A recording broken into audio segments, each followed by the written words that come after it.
രാജ്യത്തിന്റെ 80ാമത് സ്വാതന്ത്ര്യദിനം രാജ്യം മുഴുവൻ വൻ ആഘോഷങ്ങളോടെ ആചരിച്ചപ്പോൾ ഡൽഹിയിലെ AICC ആസ്ഥാനത്ത് അരങ്ങേറിയത് സമാനതകളില്ലാത്ത നാടകീയ രംഗങ്ങളായിരുന്നു. ഭാരതത്തിന്റെ സ്വാതന്ത്ര്യ സമരത്തിന്റെ വികാരമായ വന്ദേമാതരം ആലപിച്ചപ്പോൾ അത് നിർത്തിവെക്കാൻ പരസ്യമായി ആംഗ്യം കാണിച്ച കോൺഗ്രസ് അധ്യക്ഷൻ മല്ലികാർജുൻ ഖാർഗെയും സോണിയാഗാന്ധിയും റിയൽ ഫേസ് വീണ്ടും തുറന്നു കാട്ടിയിരിക്കുകയാണ്. ദേശീയഗാനത്തിന് തുല്യമായി ആദരിക്കപ്പെടേണ്ട വന്ദേമാതരം പൂർണ്ണമായി ആലപിക്കാൻ പാർട്ടി അധ്യക്ഷനും മുൻ അധ്യക്ഷയും അനുവദിച്ചില്ല എന്ന വാർത്തയാണ് ഇപ്പോൾ രാഷ്ട്രീയ കേന്ദ്രങ്ങളിൽ കൊടൂര വൈറൽ. AICC ആസ്ഥാനത്ത് ദേശീയ പതാക ഉയർത്തുന്നതിന് തൊട്ടു മുമ്പായിരുന്നു സംഭവം. വന്ദേമാതരം ആലാപനം തുടങ്ങി സാധാരണ 2 ചരണങ്ങൾ കഴിഞ്ഞ് ആലാപനം പൂർണ്ണമായി മുന്നോട്ട് പോയപ്പോൾ സോണിയാഗാന്ധിയുടെയും ഖാർഗെയുടെയും മുഖത്ത് അനിഷ്ടം വ്യക്തമായി തുടങ്ങി. സോണിയാഗാന്ധി സ്റ്റോപ്പ് എന്ന് ആക്രോശിക്കുകയും കൈകൊണ്ട് നിർബന്ധപൂർവം ആംഗ്യം കാണിക്കുകയും ചെയ്തു.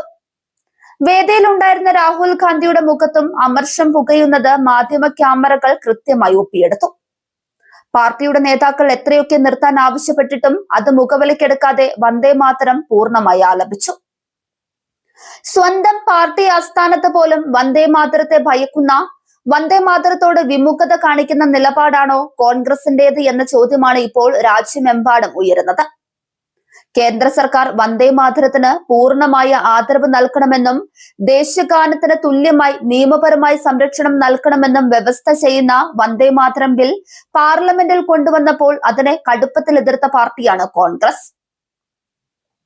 അന്ന് പാർലമെന്റിൽ ഉയർത്തിയ അതേ പ്രീണന രാഷ്ട്രീയത്തിന്റെ തുടർച്ചയാണ് ഇന്ന് AICC ആസ്ഥാനത്തും കണ്ടത്.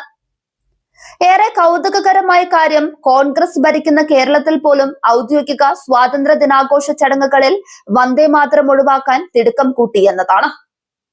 തിരുവനന്തപുരം സെൻട്രൽ സ്റ്റേഡിയത്തിൽ നടന്ന ഔദ്യോഗിക ചടങ്ങിൽ വന്ദേമാതരം വെക്കാതെ സർക്കാർ കടുത്ത നിലപാട് സ്വീകരിച്ചപ്പോൾ ഡൽഹിയിലെ സ്വന്തം പാർട്ടി ഓഫീസിൽ നേതാക്കളുടെ വിപ്പ് ലംഘിച്ച് പ്രവർത്തകർ തന്നെ വന്ദേമാതരം പൂർണ്ണമായി ആലപിച്ച് നേതാക്കളുടെ മുഖത്തടിച്ചു.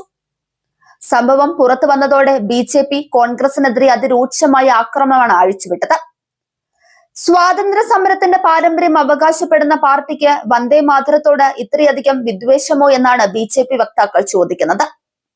വിവാദം കനത്തതോടെ ന്യായീകരണവുമായി കോൺഗ്രസ് നേതൃത്വം രംഗത്തെത്തി. സോണിയാഗാന്ധി വന്ദേമാതരം തടയാൻ ശ്രമിച്ചതല്ലെന്നും പ്രായമായ ഖാർഗെയ്ക്ക് ഇരിക്കാൻ കസേര ആവശ്യപ്പെടുക മാത്രമാണ് ചെയ്തതെന്നുമാണ് ജയറാം രമേശ് അടക്കമുള്ളവരുടെ വാദം. എന്നാൽ ദൃശ്യങ്ങൾ വ്യക്തമായി പുറത്തു വന്ന സാഹചര്യത്തിൽ ഈ ന്യായീകരണം കേവലം മുഖം രക്ഷിക്കാനുള്ള തന്ത്രം മാത്രമാണെന്ന് വ്യക്തമാണ്. ദേശസ്നേഹം ആരുടെയും മേൽ അടിച്ചേൽപ്പിക്കേണ്ടതില്ലെന്ന് വാദിക്കുമ്പോഴും സ്വന്തം ആസ്ഥാനത്ത് ഉയർന്ന വന്ദേമാതര ശബ്ദത്തെ ഭയന്ന കോൺഗ്രസ് മാപ്പ് പറയണമെന്ന ആവശ്യമാണ് ഇപ്പോൾ രാജ്യവ്യാപകമായി ഉയരുന്നത്.